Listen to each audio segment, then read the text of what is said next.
morning, everyone. It's October 23rd. I'm Charlie Fink, Forbes Tech columnist, and this is This Week in XR. This week, our guest is Samantha Wolfe.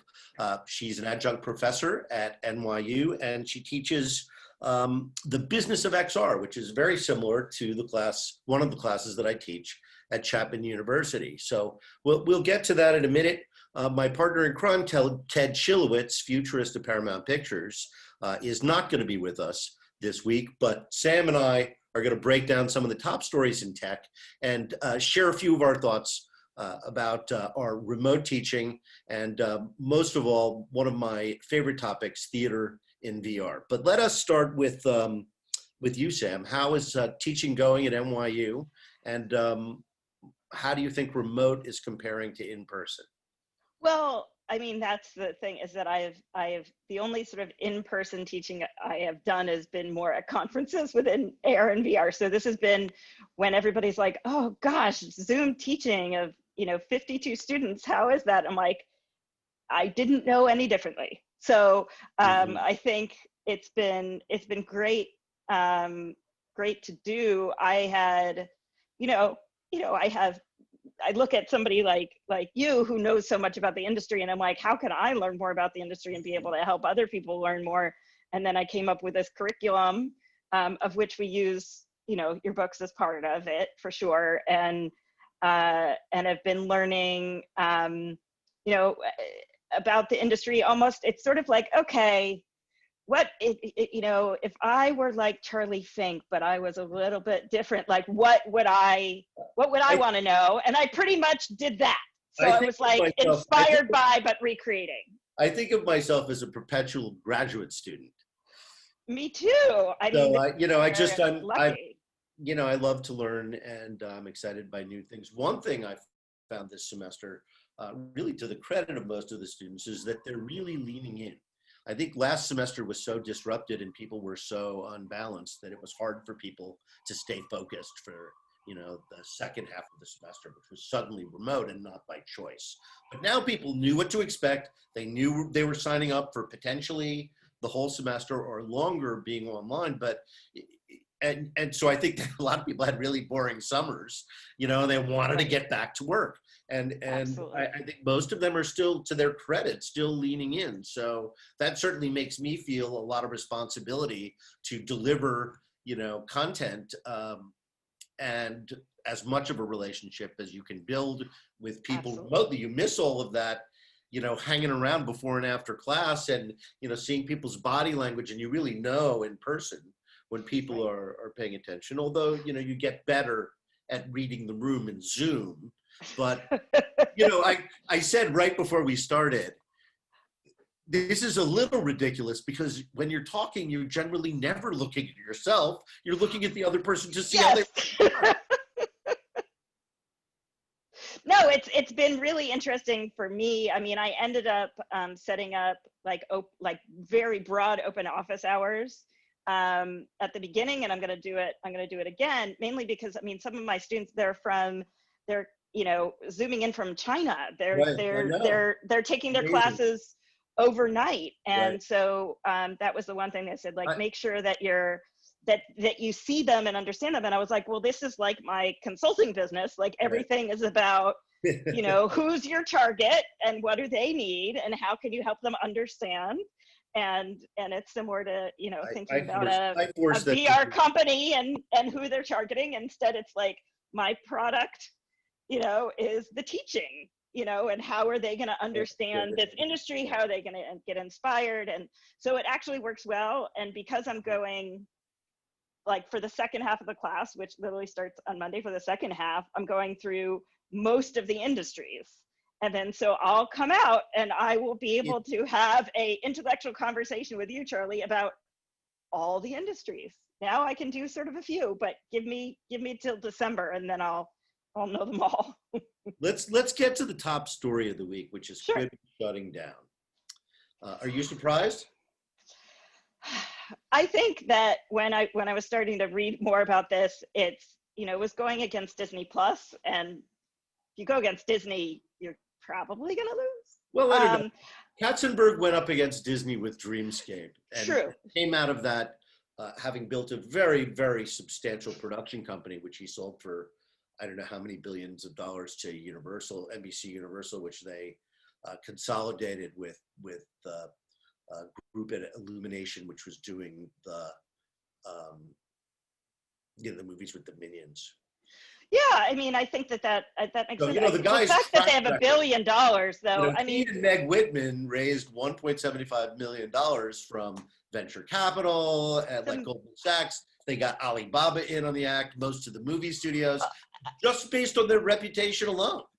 Well, I mean, I used to work in television before I started working in AR and VR, and so I worked for some big networks, that would have the millions of dollars of marketing budget, and then I would work for other networks that were like a marketing budget. Like, if you find a partner, we can market and had like no money, and so.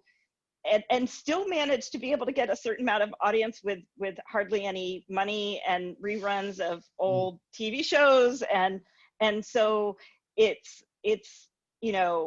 gosh, what I would have done with like $1 billion to do this, but you can't. I mean, I'm sure that it's hard, right? I mean, this is what I think you had that in a little bit.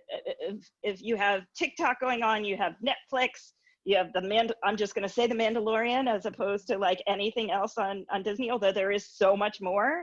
And you go, okay, where am I going to spend my money now? Where am I going to spend my time? Because I'm watching, I mean, for me, I'm like, when we did analysis, when I was at TV Guide of like, who's the ideal like TV audience? And it was like, right here, it was me, because I'll get all the subscriptions. I will watch everything. As much as I can, given the lack of time I have now. And there wasn't anything that I was like, oh, I need Quibi too. Like Hulu, I fought the Hulu fight, and then finally was like, okay, I give up once there was a few good shows. And I think that from what I understand, I mean, I obviously it's not in the room with Quibi, it's like they spend a lot of money on getting people, but not necessarily having it all be about storytelling and powerful storytelling as the lead, which tends to be like a VR, AR kind of debate as well. Yeah, unfortunately, their timing, I mean, the principals were, I think, honest with their investors in an open letter, which was posted to the site, which was, they had colossally bad timing. And it may be that this is an idea that people are not willing to pay for it. And of course, you can only test these things under the condition of sale. You can't really fully market it. I do think the fact that their content could not be shared on social media was a fatal mistake. Yeah. And it reinforced a problem they had anyway, because they had too many shows, and the shows were too much like network shows. They weren't bespoke. They didn't feel native to the internet. They were very high quality, but they seem like they should be on network television and not on a platform that you're nibbling at content. And also, what's a nibble? I don't think of 10 minutes as a nibble anymore. I think of a nibble as 1 or 2 minutes scrolling through TikTok. So I think this idea of what a quick bite is, and again, they admitted as much, right? Maybe the concept wasn't strong enough. And I think TikTok really, I don't think TikTok hurt them as much as they illustrate the differences and why they are successful and why Quibi couldn't get traction. Also, the pricing, $5 with ads, doesn't sound super attractive when you put it that way.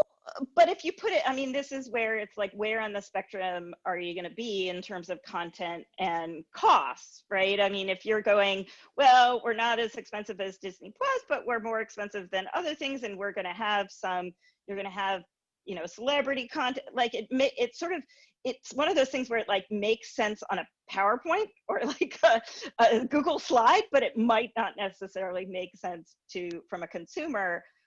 And what TikTok is doing is a little bit, like early YouTube, right? It's sort of like, we're just going to have, people are going to create stuff and they're going to share it and it's going to be fun. And then you're like, okay. They had this feeling like anybody could post. Oh, anybody can post a video. But it's a little bit of the same now. It's just anybody can post, but they have to do something that's like funny. We're more interested in other people than we are in movie stars today. Yes. I mean, at least that's, but I think that at least some of the people, or I mean, I can generalize, I guess, about TikTok, that I feel You're like a college the professor. people that Go ahead and generalize. Yeah, Kathy and I had said to Kathy Hackle, who's another Forbes writer, and I said, let's do a article about Gen Z. And so we did this whole thing about Gen Z because I was fascinated by TikTok and the applications. And I feel like the people that have sort of rose to the top on TikTok, who are the ones that are creating funny content and good content and are amazing dancers and are constantly like delivering content. And I think that in this world of like, I want something new now, like the high production has to be like so much better in order to have people actually, pay attention. And having like a celebrity saying like, it's amazing, trust me, like that doesn't fly anymore. So R.I.P. Quibi. I hope this doesn't mean the end of Jeff Katzenberg. The guy is 70 years old. I mean, that's another thing about Quibi. I mean, really?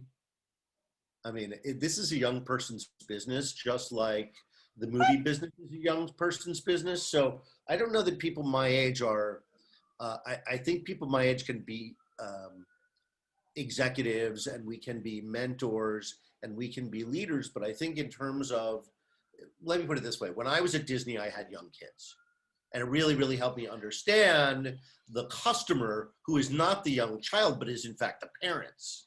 So I disagree. I mean, I disagree just as being a marketer, and the fact that like you have to figure out your target audience. You need to understand your target audience. You need to understand what they want. Now it's, could Charlie Fink come up with the next Quibi idea? Yes, but then you would need to have advisors who are in that. You need to test it. But it doesn't mean that just because I'm saying no ageism, Charlie. You're ageist against yourself right now. There are good reasons for ageism. It's time for boomers to get out of the way and let the boomers are awesome. I mean, I'm not a boomer, but boomers, I'm like poor little, Gen X that nobody cares about. But at least we're having Gen Zs. Let us continue our march to irrelevance by talking about The Weeknd investing in Wave, with whom they did a very successful short concert on TikTok. And, this follows Justin Bieber doing a VR thing with Wave. He invested. There are a bunch of famous rappers I've never heard of who have invested. And I just think that virtual concerts, that they've been doing them in Oculus venues. Steve Aoki was just there, and it was extremely popular. And again, credit to Oculus. They are not hesitating to pay for top international talent, really, and giving it away for free just to make the Oculus Quest more fun. So it's funny because this is like, I hadn't thought of this before we talked about it, but that was like, I worked at Showtime for a while, and you would have big music concerts to drive people to go. And then now you can't even go to actual concerts. So it's like, if you're going to invest in a big name music concert, do it now. And especially since if people are just starting, or at least it feels like to me that people are just starting to understand this idea of virtual worlds. Like, it's not just, a flat screen with cool graphics. Like, it's like a world that you can experience and what that means, and the idea that you can move around and do stuff and have things come out. It's not, it can be interactive and exciting and individual. I mean, I think that we're just starting to know. And if you can get those music fans to say like, oh wow, I couldn't go to a concert before, but now I could go. I would say that this isn't enough. We could have, they could have something every day. We have much lower prices and many more people attending. Yes, it is not as good as the real, but it is hugely democratized. And it's different, though. It becomes a different kind of experience, right? If you want to go a more native experience, if you will. Yeah, but I think that it's a different kind of, if you're like a concert going fanatic and going to The Weeknd live in concert in a venue, is different than going to the Wave in concert event. Like you would do both. Like Right. there's not, I mean, maybe there's a certain amount of Venn diagram of like the people who wouldn't do both, but I feel like if you can create the world, if you take a Lady Gaga and create Lady Gaga's crazy world, exactly, right. It becomes, then it's like, I get to live inside of Lady Gaga's brain, basically. well, like you Wave want to do that. That's an excellent point. Wave and Oculus venues both lavish production values and visual effects around these concerts that make them into bona fide experiences with their own unique pleasures. You know, and this seems to be happening, right? There's momentum. People are fishing where the fish are. Sansar has pivoted to being a music venue. There's a sound company out of Russia called Sensorium Galaxy, which is launching music venues with widely known talent early next year. So, you know, you keep hearing about it. Fortnite, of course, famously, did a release party with Travis Scott, and they lavished tremendous artistic resources on it and really turned it into a very unexpected treat, I would say. Well, I think it's like if you like the music and right now you're probably listening to more than you ever have. And then you're like, well, I want to just feel like I'm there. And it's like, hello, that's what VR does. So I think that I'm excited. I mean, I'm excited because I do like sort of popular music for sure, but I also like more indie bands and indie experiences. And I'm like, if you can just go down the list of some of the list of the bands and, get some of those indie artist performance spaces, then you're going to get, I'm a TV movie person first and XR first. So I'm excited when they hit me too. I'm that sort of second part of the target that they're after. We need the music enthusiasts and then we need, general entertainment enthusiasts. And I can't wait. I can't wait. So really. we've got about 3 minutes left and I wanted to hit two topics. Well, you and I go on like this whenever we meet. Yes. If Ted were here, it would be like, what? Huh? I know, we wouldn't get through 3 topics. So Sony is launching a 3D display, much like the Looking Glass for professional animators and 3D designers. Obviously, these are not mass produced in any sense, but you have Looking Glass in Brooklyn and they've made hundreds and hundreds of them.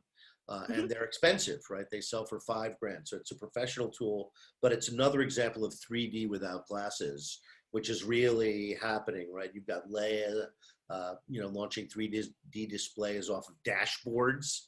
And so I think this is just another example of the world slowly transitioning to a 3D world. I mean, this is going to take place over the next 20 years, but is there any doubt that the next evolution of television is 3D without glasses? Well, yes. So I did think about that. I can't help but, pull in those sort of old things.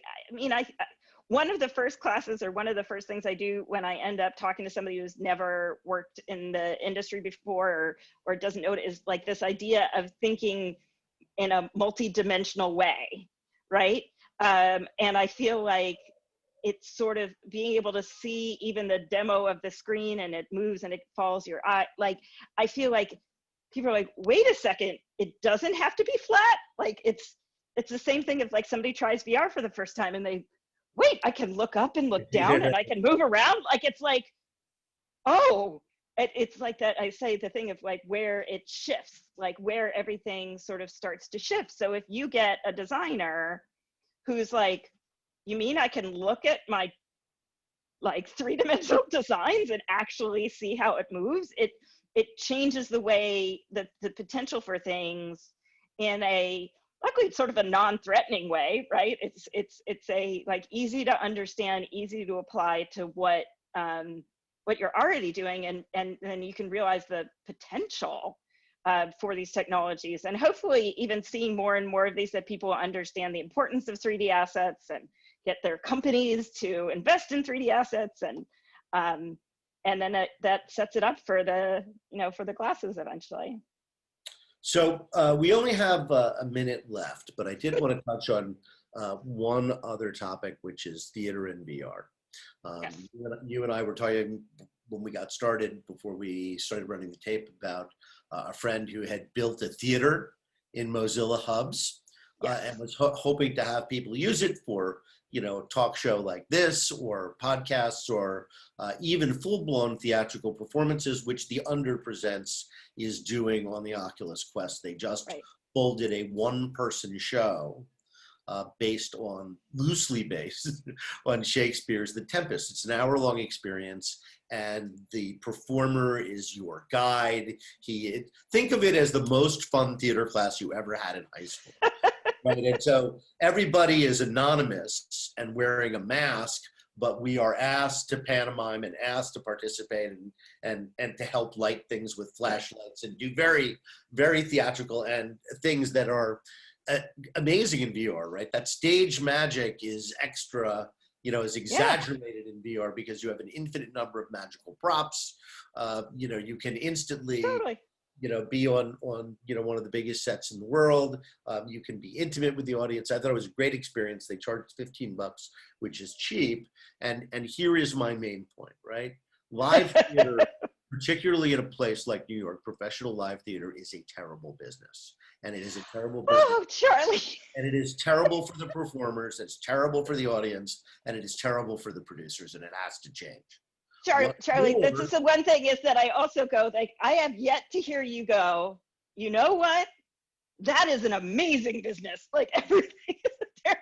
I think that VR and AR, failing my way out of it in 10 years, you might think I'm a little bitter. But I think that this is where there is the opportunity, like the VR and theater just, it can really sync up in a way that has just started to be explored. Yes. And I think that their audiences aren't quite there yet, but if the actors and the directors and the producers start realizing, like, wait a second, a little bit like when people went, oh gosh, I'm talking TV again, but like when people were like, oh, video on demand is important. When video on demand launched, and I was at Showtime, like video on demand didn't get like any love. They didn't get like any assets. They didn't get anything. And they were like, please, people, give us something so we can put it up. Now it's like the theater system needs to become aware that, especially now, if theaters aren't open, that they should be experimenting and see, like, are there other potential ways to make revenue? Right. Somebody needs to underwrite getting those people into VR, getting them quests and doing some VR one-on-one with them. I think if they saw the opportunity, they would behave differently. But, you know, people in theater are very they're wearing blinders. Right. And for good reasons. But, you know, this should be an opportunity to think differently. I think part of the problem is VR is not quite there. There's still a little too much latency. But you know, Quest 2, there's not, I mean, I think this is why people are finding ways to do it. Right. They are finding ways to do it. And I think that some of it, I love that more and more companies are starting to have the experiences that you can get on a computer screen, so that you can sort of like get a sense of like, what is that like? Oh, maybe that will be more exciting if I put a headset on. And that's why I said that it's like nothing's announced yet, but I had made, you know, sometimes I put stuff on Twitter and I say like, hey, wouldn't it be great if, or has anybody thought if, and I did that with theater and VR and said, isn't it time for something to happen? And then tagged all these people that I knew, and, you know, something's in the works. Because it's just, you know, I just talked to, it was like a few weeks where it was like everybody was starting to get involved in theater and VR. And I think that if we can convince some of those less, you know, I don't know the word, less Charlie-like reaction to like the industry is over, and say, look at the opportunity, which I like to do. I like to be the yin to your yang in that way. That maybe something can happen here, and those people that are saying like, hey, I don't, you know, I want to start acting again, I want to start directing or producing or writing again, that they can have an outlet. And you know, a lot of people are also making films in VR chat and Rec Room, which I think is amazing too. You know, using the cameras. Great. Devices. So, Sam, we're out of time. It's so great to hang out with you. Samantha Wolfe. Your Twitter is? The Samantha G. Wolfe with WOLFE. So SAMANTHAGWOLFE. And we are, of course, at This Week in XR and at Charlie Fink and at Virtual Ted S, who will be back with us next week. Have a great Mr. weekend, Ted. everybody. Mr. Ted, oh, maybe next time. Have a great weekend, everybody, and thanks for listening.